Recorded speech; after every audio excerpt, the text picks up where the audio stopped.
Shalom, meus amados, eu sou o pastor Maurício Bucão Souza e venho aqui para meditarmos juntos na vida de um jovem, um rapaz, cuja inveja dos irmãos o levou para a prisão. Na verdade, ele chegou bem perto da morte. Sim, eu estou falando de José do Egito. E eu queria ler com vocês alguns versículos, pouca coisa, acompanhe aí, em Gênesis, no capítulo 41, a versão NVI, apenas do versículo 38 e 44, porque é muito importante a gente ler junto isso aqui, tá bom? Fique aí porque vai valer a pena. O versículo 38 vai dizer assim: por isso o faraó lhe perguntou, será que vamos achar alguém como este homem em que está o Espírito Divino? Ele estava falando de José quando ele interpretou o sonho do faraó. Disse, pois, o faraó a José, uma vez que Deus lhe revelou todas essas coisas, não há ninguém tão criterioso e sábio como você. Você terá o comando de meu palácio e todo o meu povo se sujeitará às suas ordens. Somente em relação ao trono serei maior do que você. E o faraó prosseguiu, entrego a você agora o comando de toda a terra do Egito. Em seguida, o faraó tirou do dedo o seu anel de selar e o colocou no dedo de José. Mandou-o vestir de linho fino e colocou uma corrente de ouro no seu pescoço. Também o fez subir em sua segunda carruagem real e à frente os arautos iam gritando, abram caminho. Assim José foi colocado no comando de toda a terra do Egito. Disse ainda o faraó a José, eu sou o faraó, mas sem a sua palavra ninguém poderá levantar a mão nem o pé em todo o Egito. Gente, isso aqui é tão forte, a gente não pode passar despercebido. José era um garoto, um jovem, um adolescente. E ali, gente, no intuito de contar um sonho, na animação de contar um sonho, talvez na animação de contar a vantagem no sonho, ele foi contar um sonho para seus irmãos. Gente, aquilo gerou uma inveja, porque o sonho de José, sim, esse sonho de José, ele ia levar ele para a prisão. Esse sonho dizia que os irmãos iam se ajoelhar para ele. E um outro sonho dizia que o pai dele também ia se ajoelhar para ele. Aquilo levantou uma inveja incrível dos irmãos. Quantas vezes não é assim na vida da gente? Quando a gente começa a prosperar, sabe? Às vezes a gente pensa que quando a gente está triste ou infeliz ou na dificuldade, é que os amigos vão embora. Mas sabe o que eu acredito? Que é na felicidade. Porque às vezes é muito fácil até chorar com os que choram, dar um ombro ao amigo. Mas muitas pessoas que estão junto de nós, quando vê a gente prosperando, ou sorrindo, ou numa posição maior que a delas, ou de chefia, elas não se alegram com a gente. Mas esse sentimento se converte no sentimento de inveja. E assim pegaram José e lançaram num poço para morrer. Depois tiveram a ideia, vamos vender ele como escravo. Ou seja, um sonho levou ele para ser vendido como escravo. Ele foi para a casa de Potifar. Chegou ali, gente, ele não era um escravo, ele era o melhor escravo. Ele foi tão bom naquela casa que aquele encarregado, na verdade o Potifar disse, você vai ser encarregado de toda a minha casa.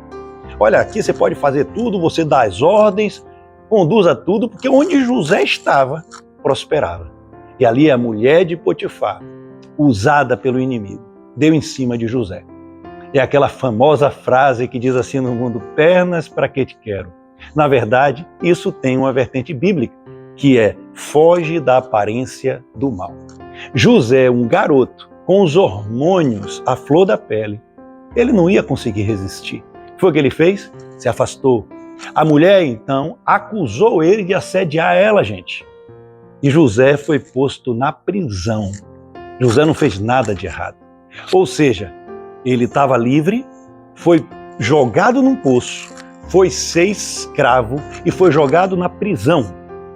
Tudo isso sem ter nenhuma culpa. E ali na prisão, ele se tornou o melhor prisioneiro. Ele foi encarregado da prisão até o momento que ele interpreta dois sonhos. O sonho de um padeiro e o sonho de um copeiro. E ali, exatamente como ele falou, se concretizou. E o padeiro foi morto e o copeiro foi reintegrado. E ele chega para o copeiro e diz assim, não esqueça de mim quando chegar na frente do rei. Mas o copeiro esquece de José. Um sonho o tornou escravo e um sonho o tornou governador. Eu vim aqui para dar essa palavra de esperança em sua vida. Sabe aquilo que você tentou e não deu certo? Se é de Deus, vai ter o momento certo de usar. Sabe, a gente pensa assim, não é porque não deu certo que nunca vai dar certo. Sim, uma hora pode dar certo, mas é no tempo de Deus. Sabe o que aconteceria se aquele copeiro lembrasse de José? Conjecturando aqui, porque não está na Bíblia. José ia ser ou um ajudante de copeiro, ou muito provavelmente ele ia ser um padeiro, porque o padeiro foi morto.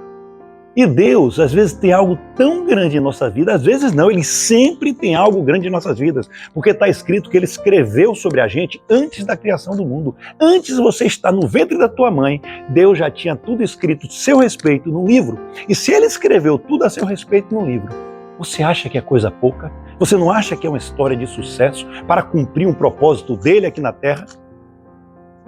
Mas a gente se desvia desse plano. Mas hoje é dia da gente dizer, Senhor, me coloca novamente no teu plano. Eu quero ser mais paciente. Eu quero ser fiel como José e descansar em ti, acreditando que o Senhor tem um propósito para todas as coisas. José passou um dia e nada.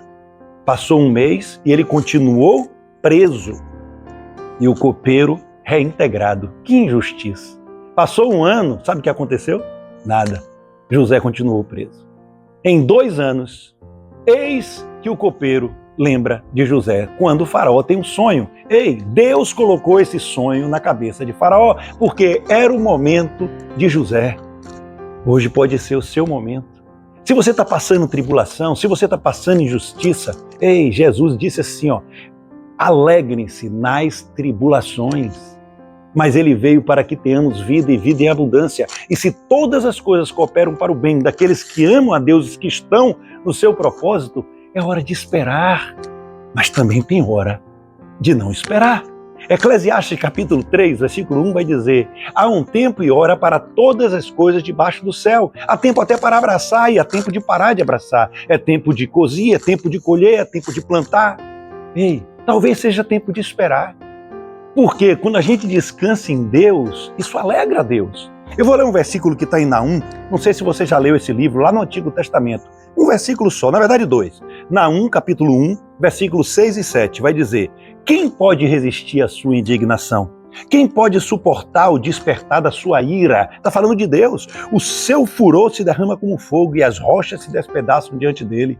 Olha, Deus ia destruir Nínive. Está dizendo que ninguém ia suportar o Senhor, que ele é irado, mas veja como termina. O Senhor é bom. É um refúgio em tempos de angústia. Ele protege os que nele confiam. Você confia em Deus? Então seja como José. Onde José foi, prosperou. Onde José foi, ele foi luz. Às vezes você está aí trabalhando numa barraca, às vezes você está num trabalho que você não gosta, às vezes você está trabalhando de diarista ou qualquer outro assunto que não seja sobre trabalho, dinheiro, mas que seja sobre família, não importa. Talvez algo esteja completamente indo para o caos, assim, do desespero na sua vida. Quer comparar com José? Jogado num poço para morrer, vendido como escravo, preso injustamente. Não se passaram para a gente, passam algumas páginas, alguns versículos, mas na vida de José não foi assim. E ele honrou, ele não tentou se defender, ele descansou em Deus, sabendo que Deus tinha um propósito para tudo isso. Ele se tornou governador de todo o Egito. Sabe por que muitas vezes, amados, a gente não recebe a tão esperada bênção do Senhor? E a bênção não entendo aqui como um evangelho da prosperidade humano, não. É de acordo com o propósito de Deus. José, ele se tornou governador e ele salvou não só a si mesmo, mas toda uma nação. O que Deus tem para você é para que todos à sua volta vejam que há um Deus em sua vida e se converta aos pés de Jesus Cristo. Descanse no Senhor. Mesmo se estiverem atacando pedras, onde você estiver trabalhando agora, não diga assim, Senhor, me tire daqui. Não, Senhor, eu não estou gostando aqui desse trabalho, mas eu coloco esse plano em suas mãos e eu confio no que o Senhor vai fazer. Porque o Senhor, Ele tem infinitamente mais do que você pode pedir ou pensar. Não limite o agir de Deus. Saiba esperar o tempo de Deus. E uma noite pode mudar tudo. José dormiu escravo e acordou governador. O choro pode durar uma noite, mas o sorriso vem pela manhã.